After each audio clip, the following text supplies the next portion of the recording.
Hi, hello, this is Jules the Human here. Welcome to the Jules the Anime Hour. I'm one of your hosts, Jules the Human, and every week we go out into the world and watch a little bit of anime, and then we come back here and talk about it. And today we're talking about the ending of Komi Can't Communicate. We are talking about episode 9 through 12, and we are going to finish it. We're going to rank the anime, and we are going to be picking a brand new anime by the end of the show. Oh my god, that's the first time that happened. We have a ton of anime that are there. A lot of these were submitted by you guys in the community, and some of them were picked by me or Matt. And the way that you can submit an anime to be put into the chest to be picked out by the end is by doing a $5 super chat on YouTube or 500 bits on Twitch. So that's how we do it. And we already have our first super chat, and this one came in super early, so it's going to be added in by the end of the episode. So this possibly could be one that we pick out at the end. So thank you, Rosie. I think you guys definitely have to watch Soul Eater. I will talk about Soul Eater in just a little bit, but thank you so much for the $5 super chat. We appreciate it, Rosie. Thank you so much. I don't go on this anime journey alone because I go on this with my co-host, Matt Galley. Matt, how are you doing this week? I'm doing so good. I am ready to put a bookmarked end to our time with Komi Can't Communicate here. Woo! We did it. As we like to say, we watched it, so you didn't have to in some cases, because I mean, we're going to talk about these 4 episodes, but I definitely definitely think that the show has a tone that is somewhat jumbled, somewhat mixed up, and I really think there's a lot of missed potential, especially after watching these last 4 episodes. And it makes me pretty upset. But it gave us what we gave us. It gave us what it gave us. So we're here to talk about how our feelings are about that. Sure, that's it. Today's the last day we have to talk about Komi Can't Communicate. Hello, everybody. Hello, Gemini. Hello, Claire, and certainly no stalkers. Hello, Joker. Long time no see, boys. What's up? How's it going? We're doing well. I'm ready for Zenless Zone Zero tomorrow. Maybe been playing a lot of Final Fantasy. But Rosie, again, thank you so much for the $5 super chat. We got Soul Eater in there, and I have been reading the manga. The manga has been great. Been having a lot of fun. I love the mangaka. I've been reading Fire Force as well. It's by the same people. Same guy. Oh my god, Fire Force is amazing. I have the omnibuses. Soul Eater, been reading the perfect editions or whatever. I'm on 4 and it's so good. Definitely. I actually was reading Soul Eater today. I'm on book 4. It's great. But now it's in the chest. Now it's in the chest. Now we got to get to the anime of the hour. Komi Can't Communicate, man. I just picked up Gachiakuta to read. Is that the one with, there's like 2 of them out right now? Because I think I picked that one up too. There's one that there's that name, but then there's another one that's similar named. They're like very similar named. I picked up one of those. I picked up the first 2. I don't know what they are. I'll post a picture in the Discord later. But episode 9, it's just a country kid plus more. Let's get into it because we have a long way to go. We got to rank this anime. We got to get into it. We appreciate y'all here. Try our best to be as brief as possible with these. So, did you go for Firefly? She's all over the internet. No, I have not played Honkai in years. I've played about 60 hours of Final Fantasy 14 in the past 2 weeks. It's a whole other job, man. Has anybody seen anything on the Descendants, that new free-to-play game? I had somebody at work talking to me about it today, and it seems like a Destiny Light. A Destiny meets Genshin, like a gacha game. I don't know if it's gacha-esque, but it definitely has a lot of I was looking at it. What they were telling me, it's like it seems like there's no cosmetic upgrades, and the whole point of playing the game is to grind out so you can get new characters that are like. Someone was saying it was more like Warframe than a gacha game. I don't know. Gemini says, I fell off of Komi. It didn't click for me. Curious to see what y'all thought of it as a whole. Gemini, I wish I fell off of it as well. I'm going to be playing ZZ for sure. I'm excited for also. Oh, yes. I'm probably going to be streaming it on Friday. Spoiler. Probably going to be streaming it on Friday on this YouTube channel. Episode 9, it's just a country kid plus more. What happens in Komi Can't Communicate? Episode 9. We get introduced to Naka, who we find is just swept up by their admiration of Komi, and they follow Komi around trying to figure out how she manages to be the city girl that she manages to be. Getting overwhelmed at what is essentially the subway to their stand bakes. We then see oh, no names. One of these new Naka? Yes, Naka inviting Komi over to her house to play video games, realizing she's not a gamer, and invites the whole squad to play some Super Smash Brothers. Then we see Komi attempting to give out tissues, and then we see Komi having an anxiety nightmare over everybody having like a little something on their face, to only the next day have why am I I'm just losing it. Tadano's. I'm just losing names right now. To have Tadano have something on his face the next day. Komi asks Tadano to call her by her first name, just like he does with Najimi, but neither of them can manage to call each other by their first name. Great episode. Spoiler alert, Jules did not like Komi. Okay, great. Claire says, I'm glad I watched it for the first episode. I got something of value from it. What did you get? Tell us. Joker says, by the way, Demon Slayer is in the meta with the new spicy episode. I heard that was really good. I've not caught up on Demon Slayer in a while. Cosmo, Poppy Jules, and Zaddy Galley giving us the anime review. We are picking a brand new anime by the end. Stick with us. We're here. Anxiety nightmare, relatable content. Yes, very true. And Claire says mostly the lovely blackboard scene. If it ended at the blackboard scene, that would have been great. But here we are. We get a new character. We'll yeah. No Coco Inaka, who's a new kid who's the country girl from the sticks. We got that new semester. We got a sort of moving time, like we always say, how this anime is very good about keeping time. They were in summer. They did some summer episodes. And then now we hear into the new classes are just starting again. And there also is continuity because they keep talking about Komi being the class goddess, which is fine. I'm liking that they built the thing. Look, it's our class god. Yeah, it's our class goddess. Oh my god. Komi gets into silly situations here, as always. She has to order a Subway sandwich. She goes to the Subway sandwich shop. Coco gets the sandwich. And hilarity ensues, as usual. It's funny when they do it again, right? It's funny when now it's a Subway sandwich instead of a coffee that she's ordering. These are the jokes, Matt. These are the jokes. They're trying. It's just, like I said in the last episode, I really feel like they had a format going for them where it was like, introduce a new character, have that person become friends with Komi, and then like have the next few vignettes be more focused on that character's interactions with Komi. And we only get this character. And I thought that's what it was going to be. For the first vignette, and it's not even really focused on her becoming friends with Komi. They never even become friends. It's just like this secret admirer type deal. She never comes back into the fold at all. They don't even really talk. Not until the end of the first season. I guess, yeah, but we get this whole introduction. No Coco Inaka. Okay, we get this country girl here, and I'm like, okay, down. We're back to the formula where we meet a new person. Exactly. Yes. Becomes the friend, does all this stuff, and then they're like, Komi's gonna order a sandwich. She's gonna look in the bushes and possibly order a Subway sandwich as well. And it's Tadano's following Inaka, following Komi. It's just because again, she can't be by herself. Tadano has to always be there, and he has to follow and make sure that she's okay, I guess, whatever. I will say too, I did attempt to throw this on English without subtitles and gave that a shot.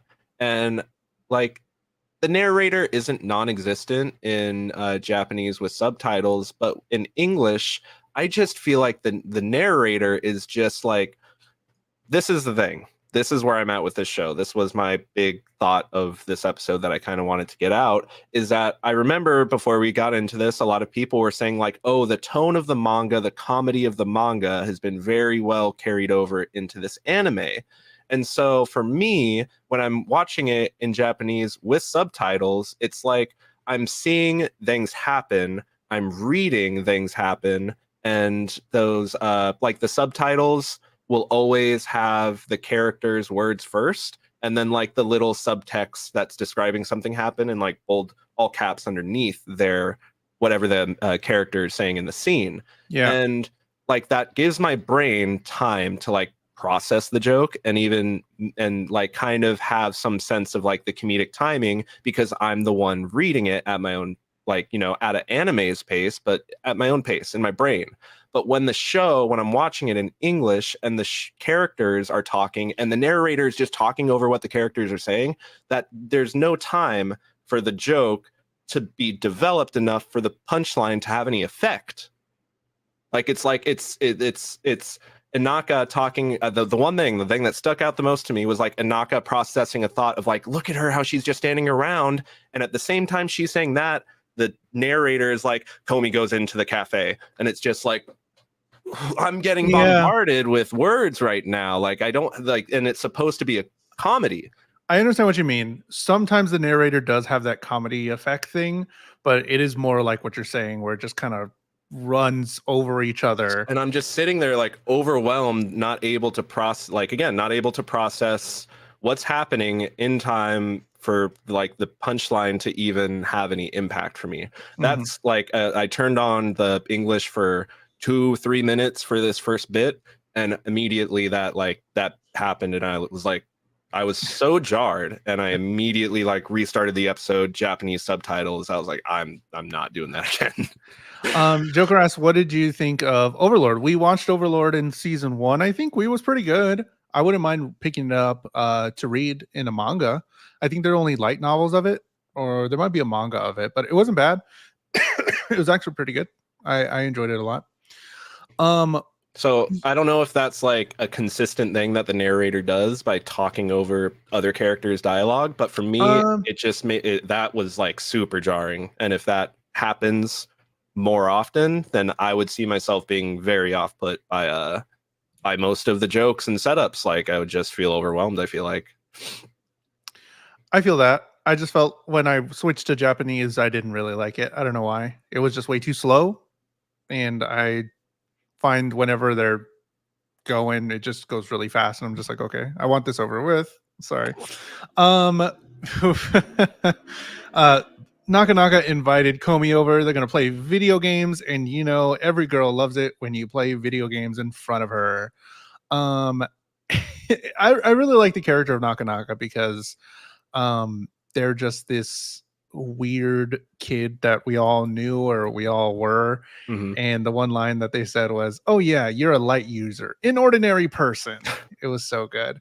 But Najime was summoned there, so here she is, and they're gonna play Super Swamp Bros. And I love that they're just taking a bunch of stuff. It's really silly. I'm okay with the silliness. They're playing Super Swamp Bros, which is a Super Smash Bros sort of thing. And then they do this whole epic Swamp Bros fighting stuff. And if we got more of that type of stuff with just like taking the absurdity of the situations and then giving us just completely full send it every time, that would be great. I don't want to see Komi stand there struggling in front of a shopkeeper anymore. I want more of this fucking Swamp Bros action, man. That shit was dope. And I was like, oh my God, this is so good. And it has these little gems, these little bits in all this little, it's like the one blink of a diamond in all this sand. And I'm like, oh, there it is. And then it just doesn't give it to me anymore. And I'm just like, come on, man. Because the Swamp Bros fight was pretty dope. And I was it was pretty good. The second I saw them say like, oh, Swamp Bros is widely renowned for being a couch co-op game where you could play a wide variety of different character franchise favorites. I'm just like, that's the entire audience sees themselves in that room in that Yep. moment, and that's And what I'm is great there. about it. And then again, you take it and you crank it up to 10 by full sending it using the medium of animation as your friend, because even I'm sure in the manga that couldn't have been more than like one page of panels of all the Sure. fighting that they had that they were doing in the game, but they took that just concept and they used the medium of animation to just flesh it out and make it something that was enjoyable to watch and something that felt like it was trying to set itself apart from the rest of the show. And we even talked about it in episode 1 where for a lot of those little bits between scenes, they were like having like little Tadano as Mega Man jump and then he like dies. Yeah, And it's I like love they were that. doing little things like that, but then as we got like more and more into the bulk of the show, in between they were just doing like little candid shots of characters in different situations, and that's cool, but like give us what you already set up before with the neat kind of, again, you're showing us a still image, which is something that manga can do. A manga can't visualize Mega Man like dying like that the same way an anime can. Yeah. And that's so much cooler in a visual medium. Yes. When you have a character that doesn't talk at all. We can kind of blow through. I didn't find any crazy stuff at the end. Najime hires anxiety Komi, bit. Yeah. anxiety bit for passing out tissue packets. Komi struggles to even hand out one packet. Tadano ended up being the bear, which was kind of funny, I guess. The one that they were working together. Tadano has something on his face. Oh my god, we're in episode 9, and here we are in the same sort of situation where she has to tell somebody that they have something on their face, but she's unable to communicate that. And Komi can't communicate. And the show even like kind of pokes fun by like just saying like, having Najimi just be the person that just hops out to do whatever they're scared to do. Yeah. Like, oh, you want to be called Shoko? Shoko. Just like immediately. Does it instantly. Something's on Tadano's face the whole time right before the episode ends. Oh, Tadano, you have something on your face. Komi's just like, it's just easy. Like you could have even written that. Tadano, you have something on your face. Yeah. Why is that hard for her to write? I understand in the anxiety dream if she's like, oh no, where's my pen? Where's my paper? Like that's her anxiety purely like drawn out. But you had your pen and your paper. You just asked him to call you by your first name instead of telling him there's something on his face. Episode 10. Episode 2. Episode 10. It's just sports day plus more. What happens in episode 10?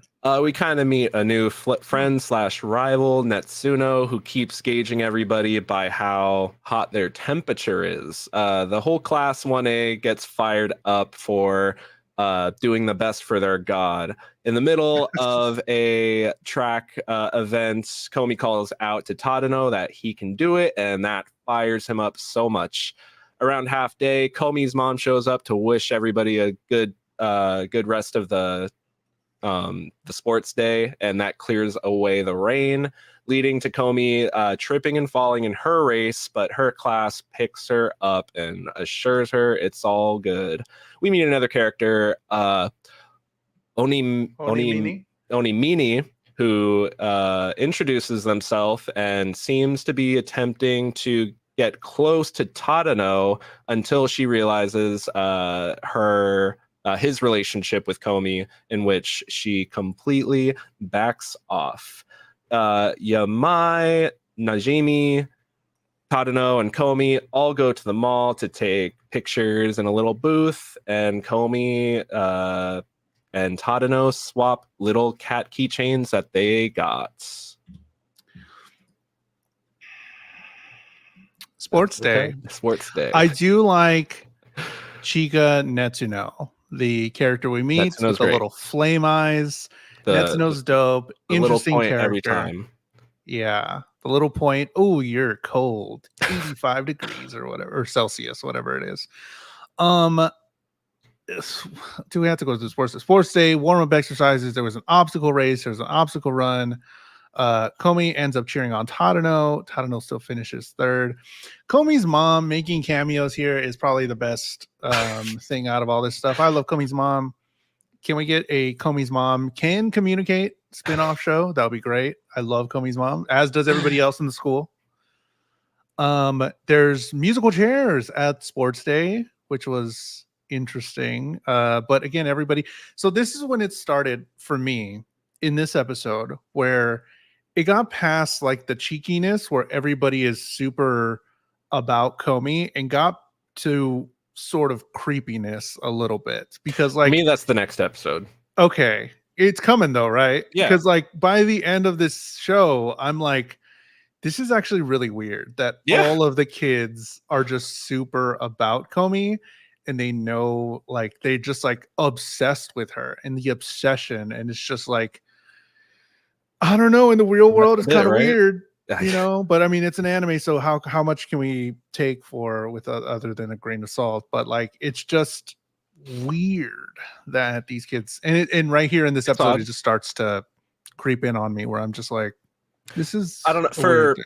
For me, for this episode, I don't know. I ran track and field for 7 years. I coached it for 1 year.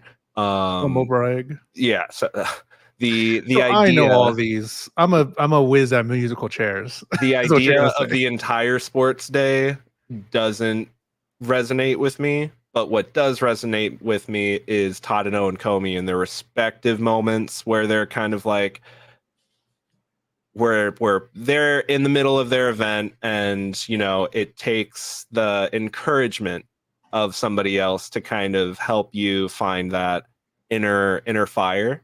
The show's not about running track. It doesn't set this up at all, and that's where I think in the long, like, where it falls flat in terms of like being able to be impactful for a general audience, because we don't know if Comey cares about this race.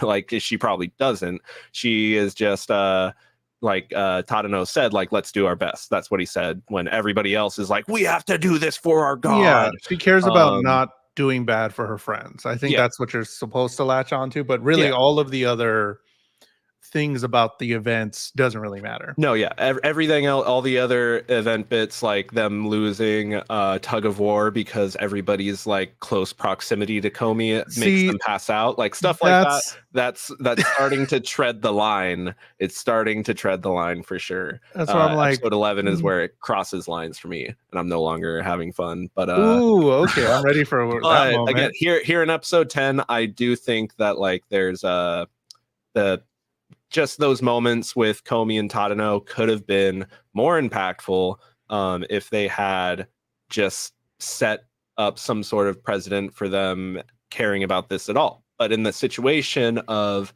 Tadano being encouraged by Comey, which fires him up, we've seen that already. Every single time he feels singled out by Comey, he's just like, it like projects astrally and just screams internally.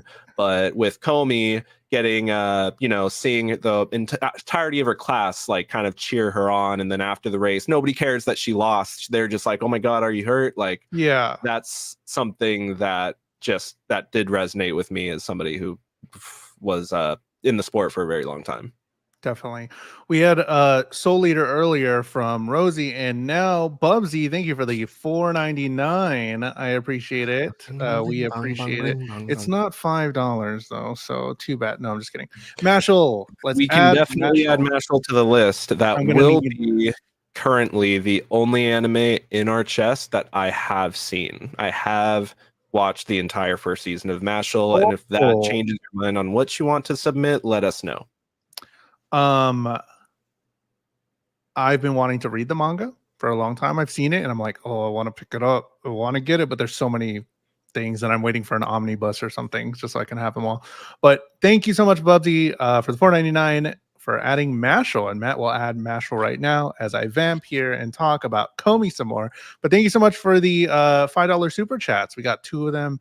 Ooh, Soul Leader is a goated anime. I'm reading the manga right now. It's so good. I love it. That and Fire Force, I'm just obsessed with, and they're by the same mangaka, so I love it. We get the new character Onimine, who's checking in on Tadano, seeing if Comey isn't bullying him, showing this like sort of care for Tadano, because she's like, what's going on with Komi? What she's the only one that's seeing something weird. Like, is she like a bully? Is she trying to make Tadano be this thing? Is she like mean to other people? What's this But about? But then she also caught wind of him having a bully from that. She was like, she thought the teacher had been bullying him because the teacher she caught like saying something like, "Oh, it's fine. I'm just gonna have Tadano do it," while she was like playing a video game or something. Yeah, the Tadano is being taken advantage of for sure. She Somewhere. is sniffing that out. Yeah. And in the end, it turns out that Onimine does understand and is another character that can see the bigger picture like us and is like, oh, wait, y'all are, oh, hold on, and see something going on between Komi and Tadano, knows that she likes him and is rooting for them. We get some cute photo stickers, man. They're taking photos together. They're having a good old time. Komi looks sort of the same in all of them. Out of there right now. All my homies hate Yamai. I know, right? How are they just gonna keep putting her there? I hate it. You pick any of the other. Pick the dog girl, please. I'm just saying. Except for the one that was trying to kill him. Yamai. If we had a season 2 introduction of Yamai instead of a season 1, this show would be better off for it. Give me, like, I don't know. Give me Naka Naka back when Yamai got introduced instead. Let's have the cringe gamer person in and not the stalker psycho killer. Literal killer, bro. Literal killer taking silly pictures together. It's we can't forget. Like everybody else forget, but bro, did you see what you did like 4 episodes ago? You tried to kill Tadano, like literally tied him up and said you were gonna throw him off a mountain. And the thing is, like, oh, like, you know, not literally. I can't say I literally relate to that, but I'm just saying. In high school, there were some times where I'm just like, bro, do we not remember what so and so did? Why are we still hanging out with them? I guess so. I'm just saying. Maybe we're not in the right mindset. Maybe we need to go back to high school and get in that mindset of like, fuck it, who cares? It becomes a thing where like you're just too scared to poke the bear at a certain point. Okay, maybe that's what it is. Maybe they're all just secretly scared of her. That's you know what? I accept that. I accept that. She just keeps being is actually completely terrified after being the one that was stuck there one-on-one with Yamai. Yeah, he just left the Najimi there. Yeah. Tadano gives Komi a cat keychain, some exchanges about if you really want it, do you really want it? Komi gives Tadano a cat keychain back. They love the keychains. Komi really loves it. They have like an after credits thing of her being super excited about it and really happy about it. She was literally kicking her feet, bro. Kicking her little toesies, yeah. Episode 11. What happens in episode 11? It's just a performance for the cultural festival plus more. So the class argues over what they should be doing for the culture festival for their class, and they just basically decide to do whatever Komi votes for. Komi votes for the maid cafe. We meet Otori, who is a space cadet, and because they are part of the culture festival, the committee, they are tasked with going to grab new supplies for the festival. Otori asks Komi to go with her, and Onimine insists that she go with the both of them as well. Otori disappears, and when Komi finds her, she asks Otori why she invited her to come, and she replies that she just wanted to become friends with her after seeing how much fun she has with everybody else. Otori tells Komi that they should try their best for the culture festival, and being adjacent to Otori and Onimine, Komi actually gives a verbal response. Komi goes around handing out flyers later, still struggling with her anxiety, and we see that all the girls make rice balls and all the boys freak out over which one Komi makes. We get introduced to an otaku that is a maid cafe connoisseur going to a high school where a children's culture festival is taking place with high school students as the maids, and he takes it upon his 32-year-old self to go to said maid cafe, and we see that happen. Tadano's sister sees him dressed up as a maid, and Komi calls Tadano cute dressed up as a maid. Well, when you put it like that, okay, I didn't really think about it. I'm just giving the recap. I'm just giving an accurate recap of what we all saw happen. That was very accurate. Of what we all saw happen. They did put his age there for all of us to see, which, yeah, I guess so. This ain't no classmate.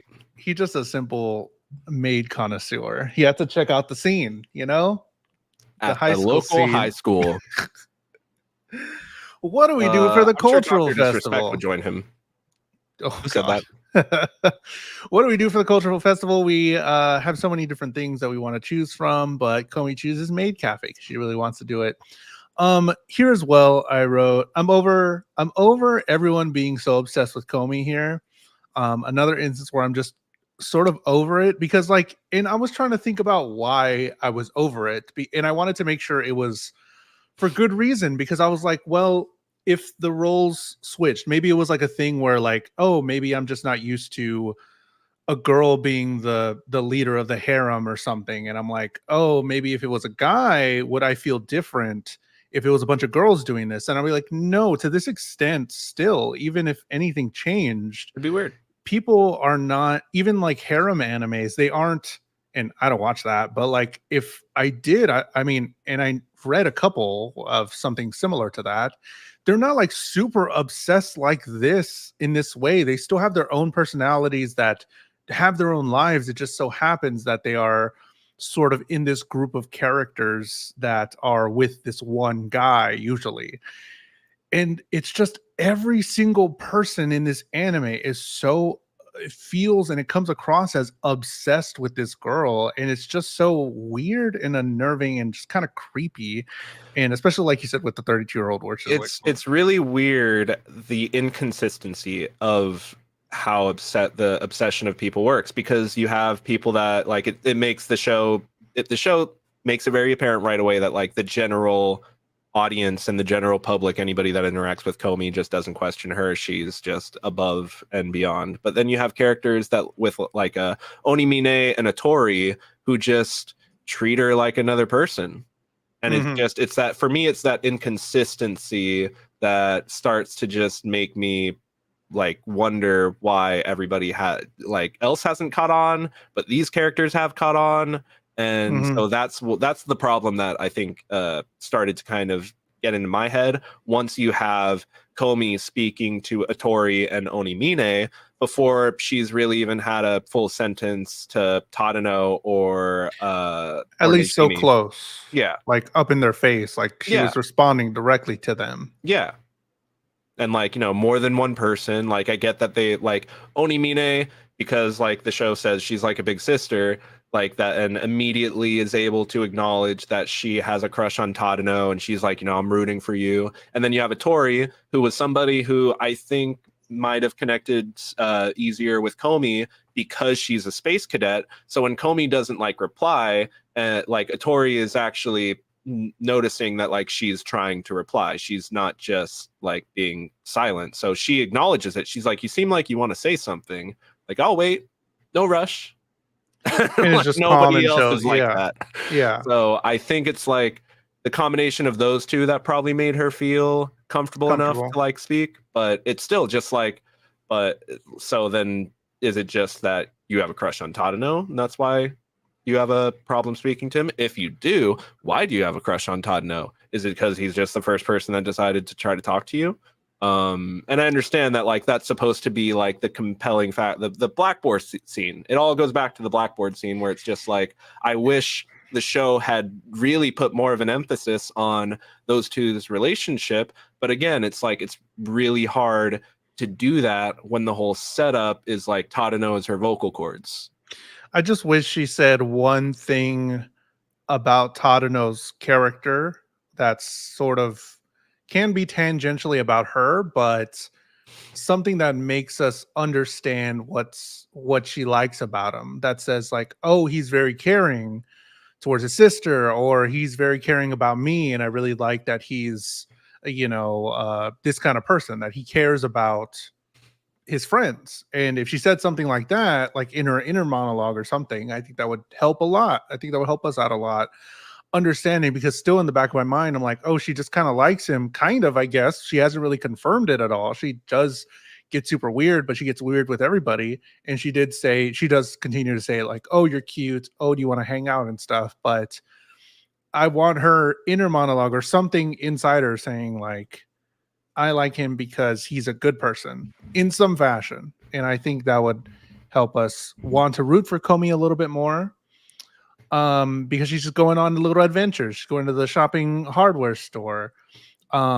She's helping out with the maid cafe. So it's a lot of little different situation, but I think we can really be helped as an audience and pushing this story along with the main.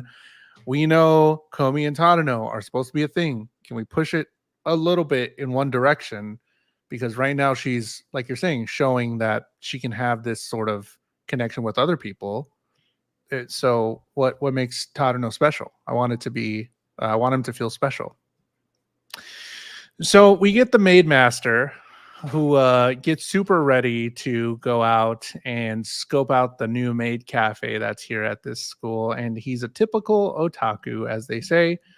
And he just gets super weird around girls still. And they're high school girls. So even though they're maids, and he's looking at them and saying like, oh, that's the so-and-so one. The crass one. That's the silly one, etc. Oh, they almost got a whole crew or something. What does he say? He's like, oh, they almost got the whole squad here. It's almost good or something.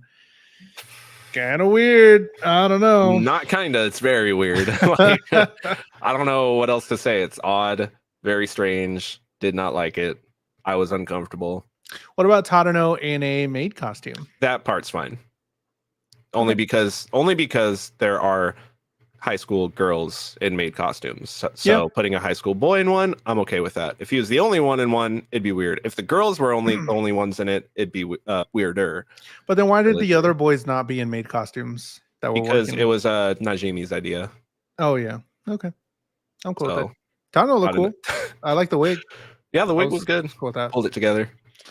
All the girls, another little interesting bit, all the girls liked Komi's brother. When Komi's mom eventually came in, Komi's brother came in as well, and all the girls were like, oh my god, he's so beautiful. And then he immediately left. Yeah. Because he was uncomfortable.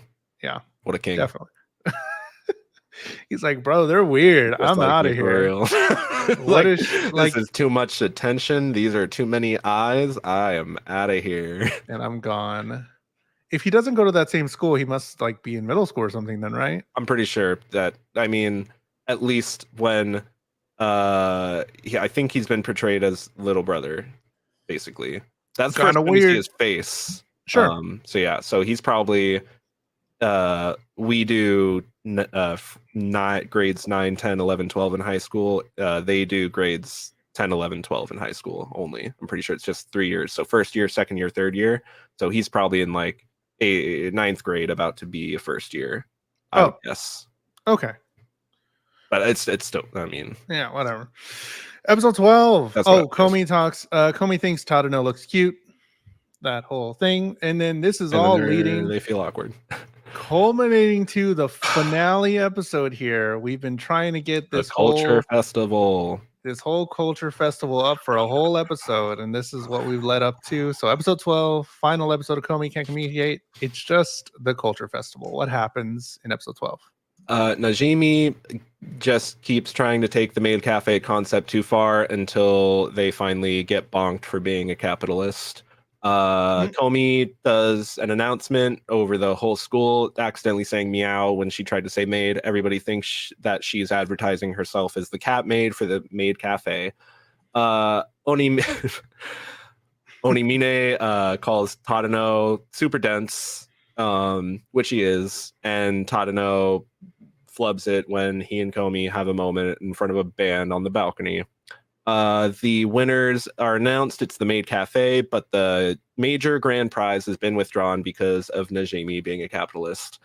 Tadano asks Komi to dance, and they don't know how. So as soon as things look like they're gonna go nuclear, Najimi joins in, and they dance, all three of them together.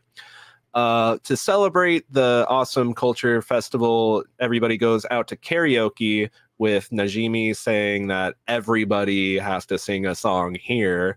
Komi doesn't sing. Everybody's taken aback by their audio hallucinations of Komi singing. And Tadano then sings with only Komi and Najimi and a few others tuning in at all while he sings, stepping off, super embarrassed. Najimi pulls Tadano and Komi back up to sing another song. Roll end credits. Play the opening. Komi Can't Communicate.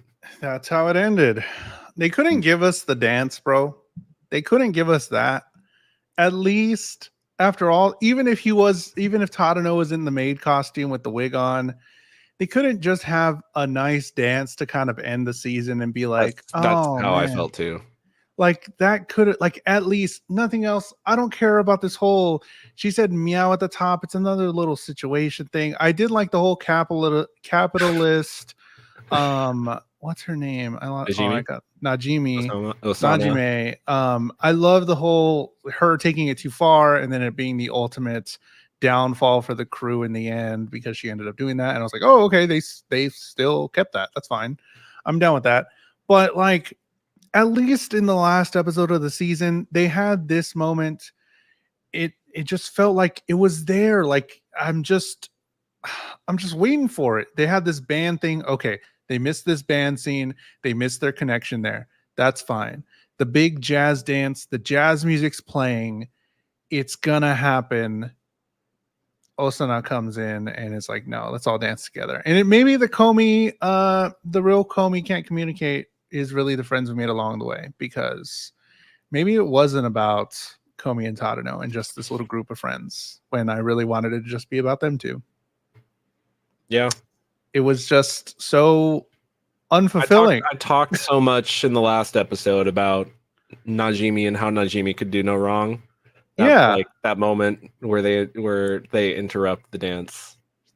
I'm very upset with Najimi. Well, it wasn't Najimi, it was the writers, I guess. Like, sure, yeah, exactly. But like that's what I mean is just that like their character having to be there to do that, it makes me like them a little less, because it's like you're the one talking about how you guys are hopeless, but here they are about to dance with each other with some semi, romantic music. It wasn't like a love song or anything, but it was some upbeat, like jazzy stuff, and they were getting their grips to it, and then you're here, and who's hopeless now? Who's hopeless now? And it just felt like the episode wouldn't end. I was like, okay, they did the whole maid thing. Here's the band scene where they are gonna have their connection, and then it didn't end. And then the dance after, and I'm like, okay, here's the thing. Yeah. Then it's like, if you don't want to do it, don't bring it to this point. Just please. Yeah. And I talked about that. Like, I'm okay with that not being there, and then it just being the karaoke scene is kind of like the emotional hinge point. But like with the dance scene, that just really set up expectations to pull out the rug from under the audience, in my opinion. Because it wanted you to laugh at that, but I'm not laughing when I'm actually feeling emotionally enthralled and committed to what's going on screen, just for you to yank it away from me at the last second. Now I'm just a little upset, a little mad. Yeah, because then they try it again. They're like, oh, we got to go to the after hours karaoke. And like you're saying, here we are. We had the expectations for the dance, and then maybe we'll get Komi's first song. Maybe she starts singing. If she started singing, maybe it could have saved it. And everybody has audio hallucinations. Yeah, but she doesn't. Okay, are you serious? Like, that's what we're going with. She's the only one that's shaking maracas at Tadano. And while I did enjoy the English voice actor singing badly on purpose, it was good, and it had her rooting on Tadano, but also Osana as well, and then them doing this whole thing together. And it's like, you could have had so many moments here and you could have had a gripping story of this love that is more than this. Yeah.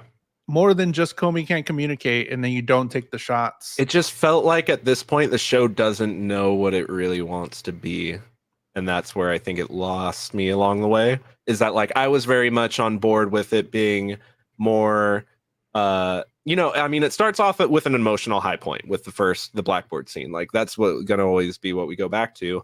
But I think that like it kind of starts to get more into the silliness and the tomfoolery that happens. But then as we get closer and closer to episode 12, it tries to interject more scenes that felt like they belong alongside the blackboard scene. But it's like I'm far removed from that at this point. Like we've moved on, and the tone has been completely changed. So now you want me to like recommit to the emotional investment aspect, but I was kind of just on board with it being silly, funny, goofy, and now I don't know where the show wants to be at. And so if I don't know what the show wants to be, how do I know that, like, how do I put myself in a mindset to enjoy it, I guess? Like do I put it on what to just like not really pay attention and just kind of be background noise, or is it something that I put on and I'm trying to commit to like understanding all the characters and their motivations and such because it's going to be like this long-term romp. But even again at the end of this first 12 episodes, we've established that we've already kind of gone through a whole year and maybe up to 6 months with these guys, and I mean our core group hasn't really developed much other than Komi saying a few words and being a bit more comfortable in social situations. And we met a lot of characters in the last 4 episodes, but it's not confirmed that they're friends. And have we given up the whole 100 friends thing? Is it just going to be like, you know what? I don't need that many friends. I have these people here, and really I'm fine with this and I'm having a great time. And I don't need a phone number on it. Yeah, I don't know. That was the end of Komi Can't Communicate. We rate anime on a scale of 3 different criteria: animation, storytelling, and vibes. And then we give a final ranking to the anime, and you have voted as well. So those votes get counted into where we are going to rank this anime. But Matt, on animation, where do you rank Komi Can't Communicate?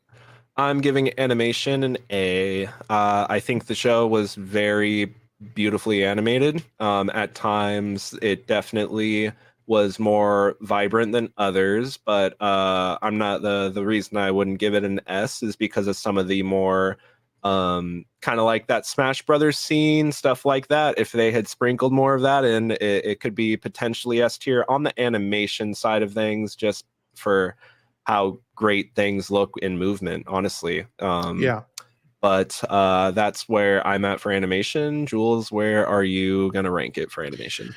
I'm giving it an A as well. I really think that's where it shines, and that's where I'm the most sort of disappointed in the show as a whole, because I feel like there was a lot of time put into this, and I feel like they really did try to make something that was very visually interesting and really just so many different sort of styles at so many different times. There was so much color. It was vibrant. It moved fast when it wanted to, and it had action and showed action when it wanted to. But really, it's just all sort of smoke and mirrors to this story that is just not compelling as it should have for animation as good as this. So animation was it was great, visually beautiful. If you want to watch a beautiful anime, sure, I would say go for it, I guess. But it really has nothing else really going for it for me. Storytelling, Matt, what would you give storytelling? Storytelling, I'm giving it a C for storytelling. I was able to keep up. It never lost me in terms of what I'm just like moment to moment, vignette to vignette. I was able to follow along, but I mean, it starts repeating bits, like not in a rule of threes way, but in a we're playing this all back full sail. It really had, again, the tonal inconsistency that caused me to kind of like I was locked in at first, and then it's like trying to, tell me, oh, you shouldn't really be locking in, but then it wants me to lock in. Like, so it's just, it feels Get like up in the tonally gamer chair. inconsistent. It feels tonally inconsistent, if anything. And I mean, the best thing the story had going for it was, again, the friends we made along the way. And we meet some pretty cool people, some pretty cool characters. They're all distinct. The characters designs, especially, I don't know if we talked about that. Like, there's no confusing one character for another, except Sure. for maybe Komi and her mom. But other than that, yeah, everything is so distinct. Love the characters conceptually, but I don't think that they served the greater purpose of what this show promised initially. Jules, where are you going to rank it for storytelling? I feel really bad, but storytelling, I'm going to give it an F because I just don't care. I just really wanted to care. I really did. I really tried. Just a lot of it, like you're saying, is the same stuff over in a different template with different uh I don't know, different Subway make of the sandwich. It's just the same thing over. I really wanted to care for Komi. I really tried to care for Komi. I don't. Tadano and Komi had so many chances to give us anything, and maybe it really is just, that slow burn. But I'm not, and I can tolerate a slow burn. I'm a patient person, but really, I just found myself dreading watching the show, and I just really didn't want to watch it, and it just wasn't entertaining, and there was too much space in between something that I found funny or interesting, and I was really trying to find something to like, and I just didn't, and I don't think I would watch this again or recommend it for anything at all. Which is sad because the characters are cool, but it is just a whole lot of nothing because it means nothing. Nothing matters. Here they are doing another thing that they did in episode 4 or something, and it's just like, why? What are we doing here for? Like, I get low stakes. Low stakes are fine, but even those low stakes don't matter at all, or they don't have anything that is pushing towards or any direction or any reason to happen. Mm-hmm. Vibes. Go ahead. Oh no, go for it. I will say that there are things that we've watched on the show before that I've actively disliked more than this, and there are things like that I've actively liked way more than this in terms of the storytelling, and like it never got offensive for me, and we've watched some stuff that kind of got offensive, and I think that's what kind of keeps it out of D tier, is that it's, at least to me, it seems like you actively didn't enjoy watching this, whereas I was kind of just like constantly shrugging my shoulders, not knowing where we're going. Yeah, and even like if I don't even want to know. Like how you said, there's too much between.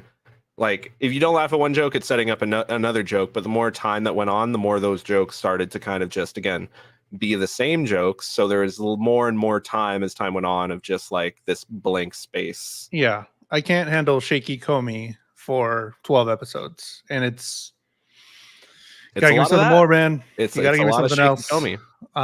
Claire says it's not sinfully bad; it's just not worth your time. Yeah, it's not like, for me, that's like C and D. Okay, that's like C and D. Yeah, tier. sure. F is like when I'm getting into this is sinfully bad. Yeah, and that's why not all of them are Fs for me. Definitely, sure. Where there is some good points to it, but under storytelling, it's an F. Vibes, where would you put Vibes? Vibes, I have a B written down, but I think Vibes is actually a C for me. The more like we talk about it, the more we get into this. It's that exactly what Claire says, honestly. It's not sinfully bad, but man, is this just like so not worth your time. Like it's the thing is that like if you identify as Komi, if you identify as any of these characters, you're probably going to get a lot more out of this show. And I understand that. Like, the show's supposed to be about this nonverbal character. It's adapted from a manga, and like we said, they animated it beautifully. Like it jumps off the screen at you at times, but I really just have a hard time rooting for somebody where their internal monologue is Non-existent. non-existent unless it's being aired out by another character who's supposed to be the love interest, and it feels like the show is constantly getting in the way of what could be so much more entertaining. And what I do find entertaining is all of the cool characters that get introduced, all of their neat little quirks, and like how they play off of Komi is more entertaining than Komi in her in the environments where there's nobody to kind of play off of them. But the thing is that, again, like the more characters that get introduced, you're increasing this wingspan of like the potential of humor that you can reach out to. And that's why it's not until Naka Naka gets introduced and we're watching them playing video games that I'm like shaking my fists at the screen like, yes, they're playing Smash, and like I'm having a good time. When the last I'm pretty sure the last 2 or 3 episodes before this were just largely Komi focused episodes, so we're just seeing her in a less a less dynamic environment for jokes to be played. So the characters, all of these people that we meet, are what carry this show for me and are what will make it have any amount of enjoyability. And we don't get enough of them, and I wish we had more of them. And that's why I put it at a C, because there are really good moments with these characters that I love, but it is ground to a halt when there aren't people around Komi that have personality. Have anything. Give me something. I get that that like she does have these moments where we get to see more of her personality and her humanity behind what everybody else sees, but it's just not enough to make Komi a compelling character for me. I want to see more of Onimine being this endearing older sibling that's always on to the antics of everybody else, because she's the one that knows how to read the room. Tadano thinks he can, but I love that. I love Najimi being this super crazy extrovert that's just always the life of the party, bringing the energy into the room. I don't know how I feel about Agari, actually. I love seeing Netsuno come on stage and be this, super hot-blooded, positive-willed rival that just wants to compete against other people that bring out the heat. But then didn't Komi already have another rival that we just kind of forgot about? But it's like, a mean-spirited rival that just wants to win for the sake of winning. Netsuno's like, I'm here for the challenge. I'm here for somebody that's going to give me a good race. And I don't care whether or not I win or lose, because we both tried our best. That's Netsuno's character. The other character, just, Komi's so good, and I just need to be better than her at everything we do. Yeah. So even they have distinction. Anyways, I'm sorry. I'm rambling at this point. Jules, I gave it a C on vibes. Where are you going to give this show for vibes? I give the vibes a D. Basically everything we said already. I just really don't care. I really wanted to care. It was fun with the little characters being little goofballs and doing all this stuff, but really just the story wasn't doing anything for me. We get the baby bit again. We didn't mention the whole baby thing. Coco. So it's just kind of the same stuff, and I just really did not enjoy watching it all too much. Even though it was visually amazing, visually really good, really liked it, but I wish there was just more to the story, and I wish there was some more characterization to Komi, like you've been saying. It's just not enough for me to care, and I get that she has sociophobia, and they say it every episode, and if I never hear that word again, I really every episode, sociophobia really isn't, they really want to connect, blah blah blah. I'm like, okay, I get it, but can you she likes cats, I don't know, maybe have her have a cat, care about the cat or something, make her interesting. I want to feel for them, but then again, they pull the rug from out from under us many times in the last episode too, and it's just like, I'm not going to continue. I don't want to watch it. So all of those contabulated together with your votes as well, the anime Komi Can't Communicate will be awarded rank C. It is a C.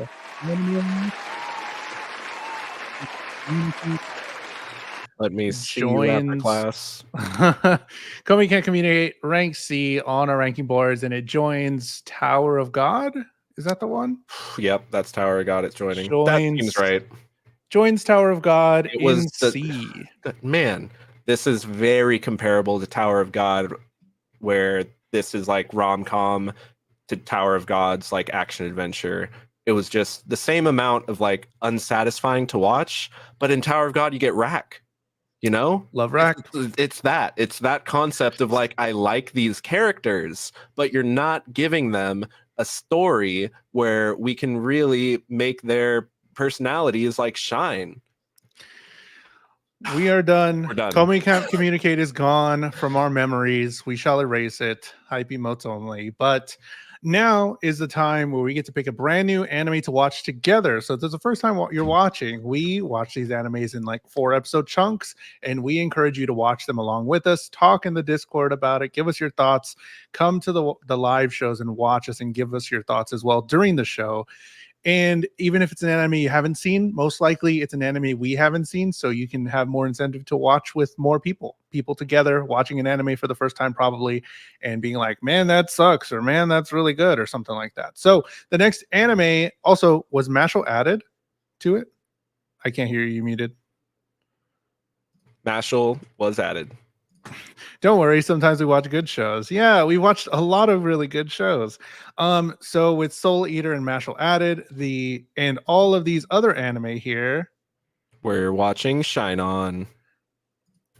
Shine On, that was suggested last week. That was suggested last week by Dan. Shine On is the anime. Oh man, I saw the little visuals for it.